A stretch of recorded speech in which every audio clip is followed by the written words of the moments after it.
Hey guys, what's going on? Thanks so much for tuning into another one of my videos. So this beautiful client came in and she wanted to get a silk press and a trim. As you can see, she has extremely beautiful curls, and I wanted to give you guys some easy tips on how you can minimize heat damage. Now, in full disclosure, anytime you are applying any type of heat to your hair, you do run the risk of causing heat damage, but these easy, helpful tips will help you to minimize that. So first and foremost, you want to start with your shampoo and conditioner. You want to start with the sulfate-free shampoo to gently cleanse your hair and to remove any product buildup. Also, you want to follow in with a really good conditioner to restore moisture and strengthen your strands before applying any heat. So for this particular client, we went in with the Honey Cream Moisturizing Shampoo and Conditioner, and I absolutely love Design Essentials, especially for when I do a silk press. Number 2, always use a heat protectant. Applying a high quality heat protecting spray or serum evenly through the hair while damp will act as a shield, reducing damage from high temperatures during blow drying and flat iron. One of my favorite is the blow dry spray by Kenra. I live by this. Definitely one of my favorite leave-in conditioners and blow dry sprays because it's not heavy and it doesn't weigh down the hair, but it does the job. So for my third tip, and which is actually one of the most important tips that we kind of overlook, and this is the blow drying process. Whenever you blow dry, I like to use a concentrator on the blow dryer, and I like to use the taunt method, and that's just whenever you pull the hair nice and taut as it's blow drying. Blow drying the hair using this method helps to eliminate any type of excess water and moisture in the hair. And before you go in with any type of flat iron or curling tool, you want to make sure all of the water is out the hair, because this will eliminate any type of frizziness that can happen after the hair is done. So my fourth tip is using the right tools at the right temperature. So I have 2 flat irons that I absolutely live by, and it is the Infinity Pro by Conair, and it is my Babyliss titanium flat iron. Those are my holy grail flat irons. And I like to keep the temperature on the lower side with around 400 degrees, between 400 and 425 depending on the texture.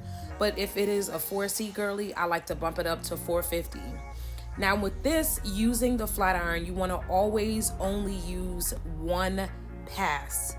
Whenever you pass through the hair 2, 3, 4 times, you're gonna run the risk of getting heat damage. So for my 5th and my last tip, it is to wrap your hair at night. Certain things were set in place by the people before us that work, and they still work to this day, and it is wrapping your hair.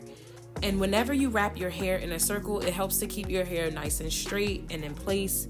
And whenever you're wrapping your hair, you want to make sure you use a satin or silk scarf before going to bed. This will help to reduce friction, it will help to maintain the smoothness, and to minimize the need for touch-ups with heat in the future. With wrapping your hair at night faithfully, you can easily get 3 weeks out of a silk press without having to apply any more heat. I promise you, it works. Following these easy steps will help you to achieve a sleek, silky look without sacrificing the health of your hair.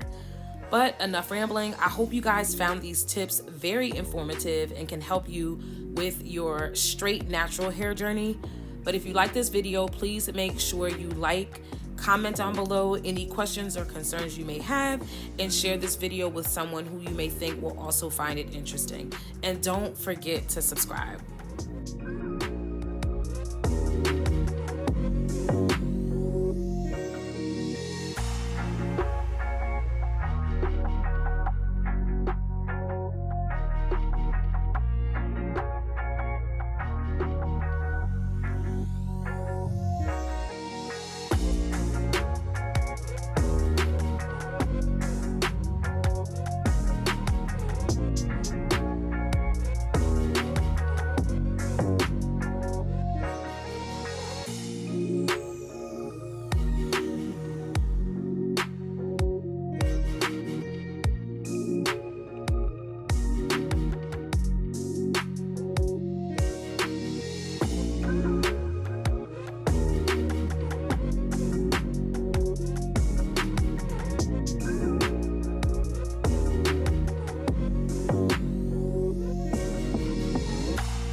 children.